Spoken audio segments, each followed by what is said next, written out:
estamos contentos de estar acá. Es una nueva etapa, un nuevo proyecto que estamos diseñando y nos place presentar con ustedes al pastor, nuestro hermano David Rivera, que nos acompaña en el día de hoy. Y vamos a estar tocando unos temas muy importantes y esperamos tenerlo también con nosotros en unas próximas ocasiones, haciendo una participación de lo que será un análisis de noticias de interés y el tiempo de la actualidad, noticias de relevancia sobre las que la iglesia debe estar al pendiente, asuntos de interés para el cuerpo de Cristo, y nos place presentarlo y tenerlos con nosotros hoy en esta reunión. También tenemos al hermano Cristian Vadillo con nosotros, y esperamos, ¿no?, que sea del agrado de todos ustedes hacer algún tipo de material que entendemos que es de mucha importancia y de temas relacionados a lo que es la iglesia, los tiempos proféticos, escatología y temas de actualidad. El pastor David Rivera con nosotros en el día de hoy. Amén. Dios los bendiga a todos en este día. Vamos a tratar de tocar levemente unos puntitos sobre profetas y profecía, ya que sabemos que en este tiempo que estamos viviendo, pues estamos como que nos atormenta tanta gente con esta cuestión de profetizar, traer eventos a colación del pasado, del oficio del profeta antiguo, tratarlos de trasladar a nuestro pacto nuevo. Y no existe ninguna similitud entre ambos.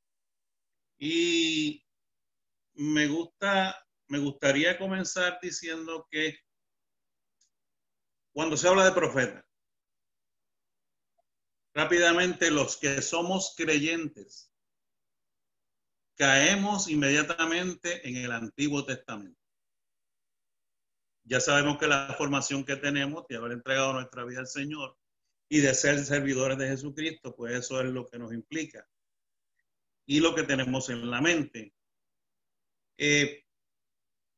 Cuando entonces es alguien no creyente, comentaba ahorita que inmediatamente va al sistema y la palabra vidente, que son más o menos se asocian, pero hay malas interpretaciones porque sabemos que cuando se utiliza la palabra en el hebreo navi, que aunque es profeta, pero el hebreo la denominó para designar a los pseudoprofetas, a hombres que no hablaban en nombre del Dios de Israel, hablando de la antigüedad. Entonces, ¿por qué se daba esta situación? La situación se daba porque muchas veces se trataba de emular lo que pasaba en el pueblo de Israel. Hay una cadena de eventos donde el pueblo de Israel combatió esta situación con profetas falsos. Tenemos inclusive en la Biblia algunos fragmentos bíblicos que nos dan a entender que eso sucedió. Lo vamos a traer después. Esto, como quien dice, es una introducción. La vamos a tratar de hacer lo más formal posible, pero luego vamos a utilizar todos los elementos bíblicos para poder continuar con esto. Bueno, el pseudo profeta traía una profecía, no necesariamente era hebreo, y venía en nombre de Dios, pero no era el Dios de Israel. Por lo tanto, lo que traía en sí era una profecía falsa. Y la pregunta segunda entonces sería, pero ¿habían israelitas que creían en él? Y cuando me hablo de israelitas era cuando las 12 tribus estaban juntas, antes de cambiar de los jueces al sistema de reinado. el primer rey Saúl, el segundo David, sucesivamente. Antes de caer ahí, sí, la contestación es sí. Si leemos historia, había gente que sí llegó a creer en pseudoprofetas, que decían que profetizaban en nombre del Dios de Israel, pero era completamente falso. Y sí, entonces venía juicio de parte de Dios por haber creído a lo que no era de parte de Dios. Una cosa bien importante es entender que cuando ellos tenían el nombre de hebreos y estaban en Egipto, una cosa que hay que tener en mente es la siguiente. Este pueblo, la cantidad de años que tuvo como esclavo en Egipto, todo lo que aprendió fue lo malo. Hay una regla que se llama la regla o la ley del remanente. ¿Qué significa esto? Esto significa que en todos los tiempos, hasta nuestra era, ha habido un pequeño remanente que nunca se torció en el camino. Me explico. La promesa que Dios le dio a cada tiempo en Israel, hubo gente que no se dañó. Eso se le reconoce como la regla o la ley del remanente. ¿Ve? Mientras muchos israelitas o hebreos con ese primer nombre se enredan con la cultura egipcia, hubo otros que no, a pesar de que estaban todos en Gosén, y los que eran como medio ratoncitos, por decirlo así, ratitas, se pernoctaban con los egipcios en sus cosas, pero aquellos aparte, dañados, y un pequeño grupo de gente en Gosén todavía batallaba para que todas las promesas que ellos tenían y el pedido de decirle a Dios, sácanos de aquí, danos libertad y permite que no seamos más esclavos. Y ustedes saben la historia ya con Moisés. Caudillo que es en esa voluntad divina, en ese camino que a veces uno desconoce. ¿Cómo Dios va a obrar cuando yo he orado o yo le he pedido? ¿Cómo Él lo va a hacer? Yo no sé, pero Dios sabe cómo Él lo hace. Y en este caso tenemos a un Moisés que ya crece en el palacio de egipcio. Es hebreo, pero su nombre es ¿qué? Egipcio. Y este hombre, quienes los hebreos no saben el secreto, ni tan siquiera el faraón, sabe que tiene al libertador allí. Lo tiene guardado en su sitio, pero Dios está obrando en el camino. Esta gente está de esclavos y ese que está allí es el que los va a librar. La esclavitud. Nosotros sabemos que cuando nosotros miramos las tablas de la ley, la Torá, el Pentateuco, los 5 primeros libros de Moisés, cuando usted observa los 10 mandamientos y usted los analiza, pudieron tal vez haber sido más de 10. Pudieron haber sido menos de 10. Pero cuando usted lee la cultura egipcia, se va a dar cuenta que esos 10 pecados que están ahí, 9, voy a dejar uno atrás, son parte de la cultura pecaminosa del pueblo de Egipto. ¿Cuál es el que estoy dejando atrás? El guardar el sábado. aún así, en el guardar el sábado, lo que Dios le está pidiendo a ese pueblo es que aprendan a dejar de ser ¿qué? Esclavos. Tenemos ahí el proceso de cuando Dios crea el mundo, descansa en el séptimo día, pero luego tenemos a un pueblo que por ser esclavo tiene que fastidiarse 7 días bajo el sol de Egipto. Si profundizamos un poquito más y buscamos la cultura de egipcia, todos esos pecados que están ahí eran los que ejecutaban los egipcios y ellos los habían aprendido. Entonces, aquí viene el proceso, salen de Egipto. Ocurre lo que ocurre con Moisés. Salen de ahí. Moisés sube al Sinaí. ¿Y cómo sabemos lo que ellos habían aprendido mientras Moisés estaba allá arriba?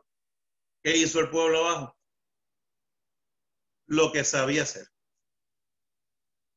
Creó un becerro de oro y estaban haciendo lo mismo que hacían ¿quiénes? Los egipcios. ¿Verdad? Hasta que Dios entonces ya le dice a Moisés, vamos a terminar nuestra conversación aquí, baja, porque el pueblo se está corrompiendo allá abajo.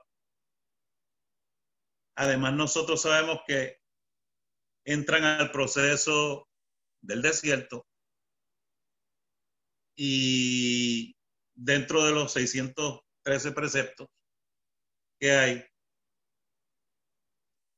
más allá de los 10 mandamientos o las tablas de la ley, está las cuestiones de saneamiento, de salubres. Obviamente estaban en el desierto.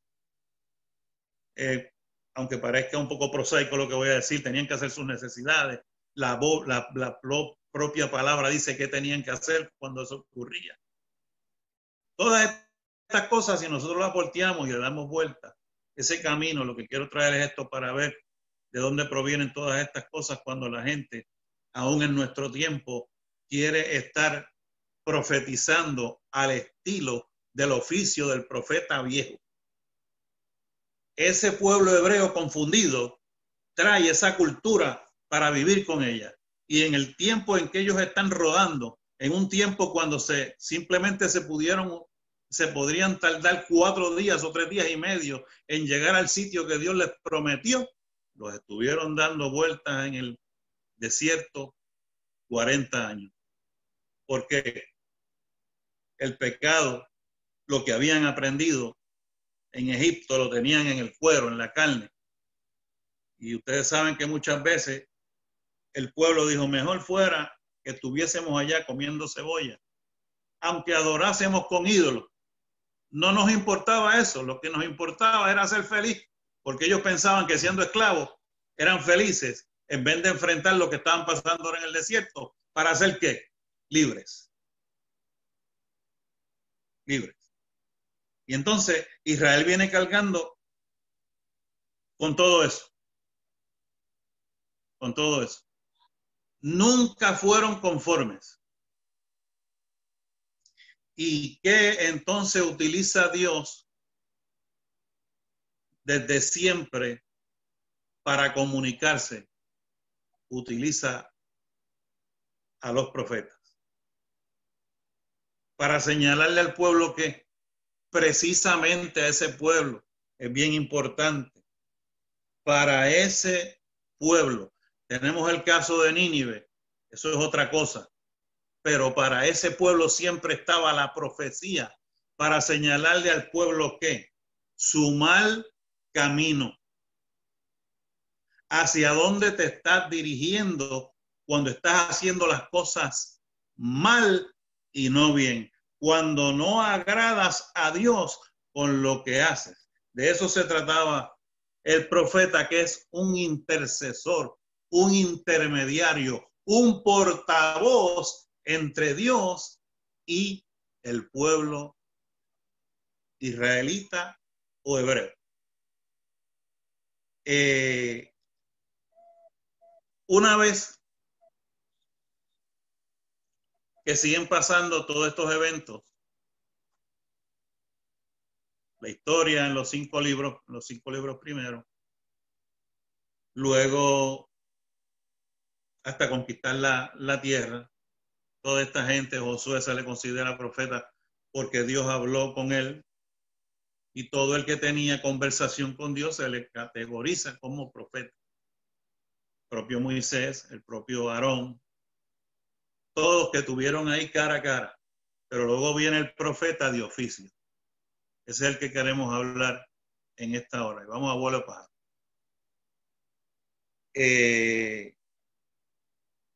El pueblo caía en pecado y venía el profeta para señalarle el pecado. Dios lo llamaba.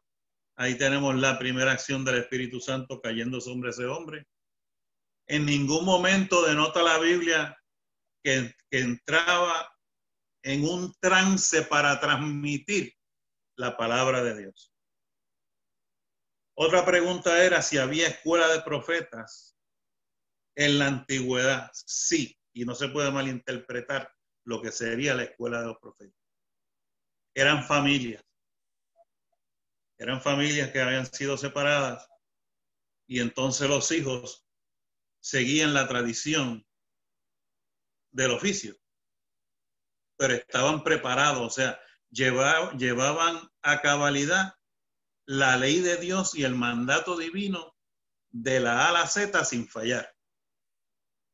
Eso no puede confundirse con esa escuela de profeta que existe en el día de hoy. Esa escuela de profeta que existe en el día de hoy no es bíblica, no tiene base ni fundamento. No hay quien señale a nadie a ser profeta. Eso fue en aquel tiempo y tenía el propósito del cual lo hemos discutido aquí hasta ahora.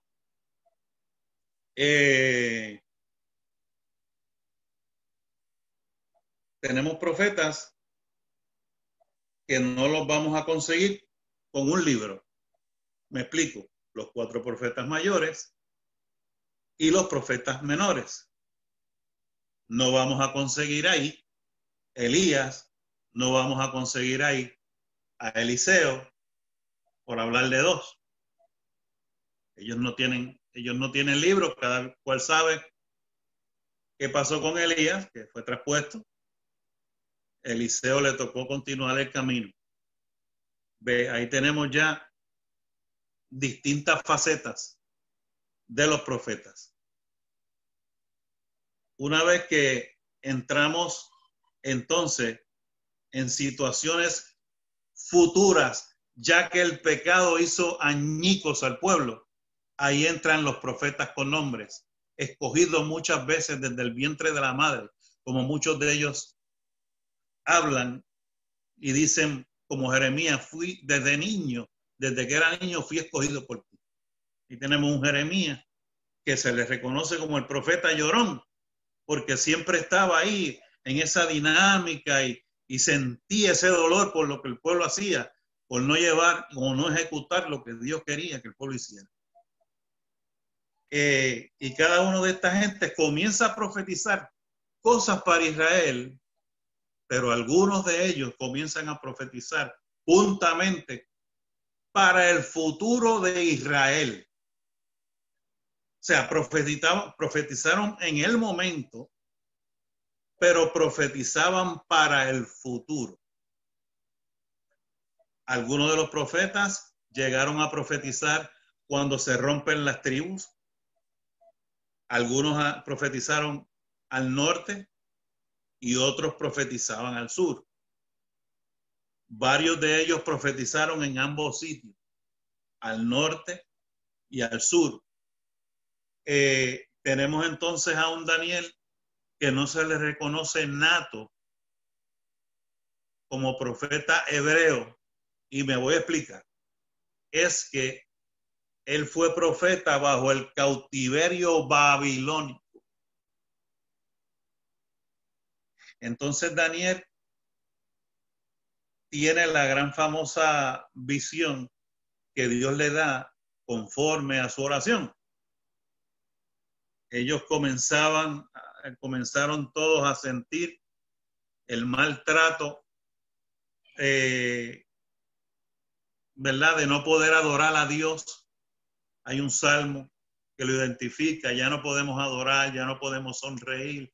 Recordamos cuando estábamos allá debajo de los árboles y te cantábamos himnos y te cantábamos salmos y teníamos libertad en nuestra alma, y ya no la tenemos.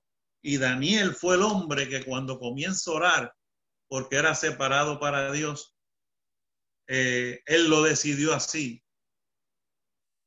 Comienza el proceso de Dios decirle: Daniel, no te preocupes, toda la vida no vas a estar en Babilonia. Y aquí es donde comienza todas estas cosas que a veces no podemos entrelazarlas en la escatología, porque el porcentaje más alto de Daniel va dirigido al pueblo de Israel, más allá de los gentiles. No sé si me hice explicar. ¿La cogieron? Va más allá, el porcentaje va más allá para el pueblo de Israel, en este caso ya dividido Judá, que para los gentiles.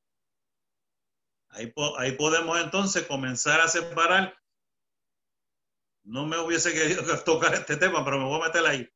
Ya entonces podemos empezar a separar el pretribulacionismo del postribulacionismo. Pero si nos metemos en Daniel y lo ocultamos, eso no lo vamos a hacer hoy, nos vamos a dar cuenta de que va más dirigido al post que al pre. ¿Ves? Porque fue la promesa que Dios le dijo a Daniel. Le dijo: no te van a quedar aquí toda la vida. Y en esa visión que él le da, ustedes comienzan a ver todas las cosas que hasta Cristo las toca para profundizarlas. Amén. Eso es bien importante saberlo.